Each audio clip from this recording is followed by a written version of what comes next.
Assalamualaikum warahmatullahi wabarakatuh. Halo teman-teman, kami dari kelompok PPL SMP Negeri 2 Pakis akan menyampaikan hasil diskusi kelompok kami mengenai lembar kerja 2, bagian eksplorasi konsep, topik 2, mata kuliah Computational Thinking.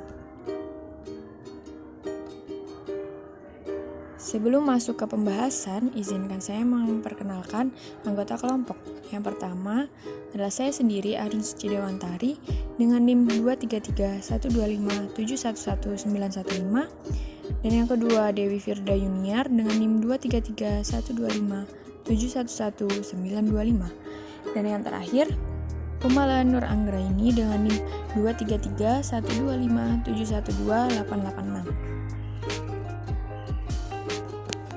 Pada lembar kerja 2 ini, kita diminta untuk menuliskan kata-kata yang masih belum kita ketahui maknanya. Setelah itu, kita cari arti dari kata-kata tersebut. Format lembar kerja sesuai dengan yang tertampilkan pada layar. Mulai dari nama dan NIM anggota kelompok, fase, lalu capaian pembelajaran, lalu beberapa kata atau istilah yang belum diketahui maknanya, kemudian makna yang didapat setelah mencari tahu lebih lanjut mengenai kata atau istilah tersebut, dan yang terakhir adalah pemaknaan mengenai CP tersebut setelah Anda memahami setiap istilah yang terdapat pada CT.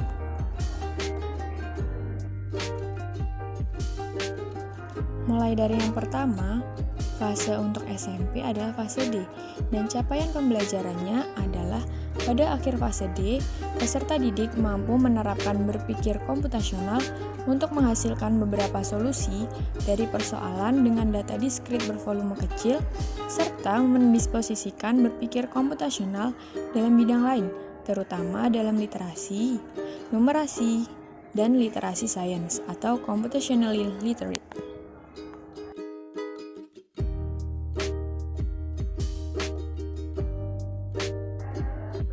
Istilah kata-kata yang belum diketahui maknanya, kelompok kami memilih 3 istilah. Yang pertama adalah data diskrit bervolume kecil. Yang kedua, mendisposisikan berpikir komputasional. Dan yang ketiga, literasi sains atau computationally literate. Untuk pemaknaan dari kata-kata tersebut akan dilanjutkan oleh anggota kelompok selanjutnya. Saya, Dewi Firda Yuniar, akan melanjutkan menjelaskan hasil diskusi kami. Baik, di sini kami telah menyimpulkan beberapa pemahaman kelompok kami dari istilah yang belum kami ketahui maknanya. Istilah yang pertama yaitu data diskrit bervolume kecil. Kelompok kami memaknai dengan arti kumpulan data yang terbatas dan terdiri dari nilai-nilai yang terpisah serta tidak banyak observasi yang terlibat, sehingga data lebih mudah dikelola dan dianalisis. Istilah selanjutnya yaitu yang kedua, mendisposisikan berpikir komputasional. Kelompok kami memaknai dengan perkembangan dari sebuah pemikiran dalam mengidentifikasi dan memecahkan permasalahan dengan menggunakan pendekatan yang logis dan sistematis. Selanjutnya yaitu istilah yang ketiga, literasi sains. Kelompok kami memaknai dengan pemahaman mengenai proses komputasi dan data yang mendukung ilmu pengetahuan serta pemecahan masalah. Oke, untuk penjelasan selanjutnya akan dijelaskan oleh rekan saya yaitu Kumala Nur Anggraini.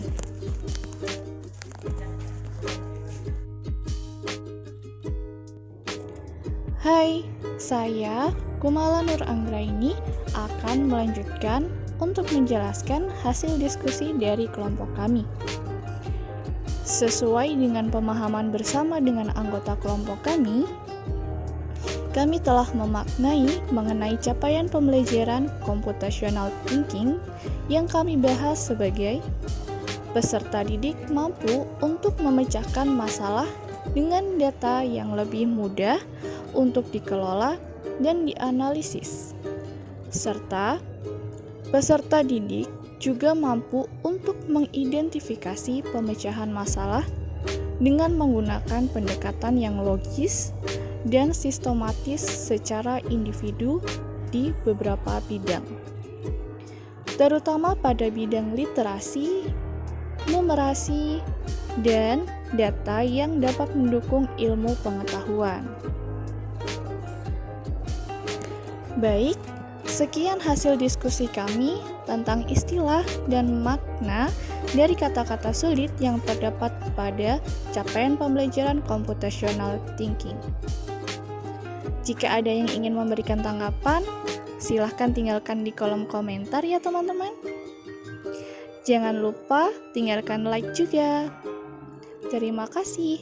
Wassalamualaikum warahmatullahi wabarakatuh.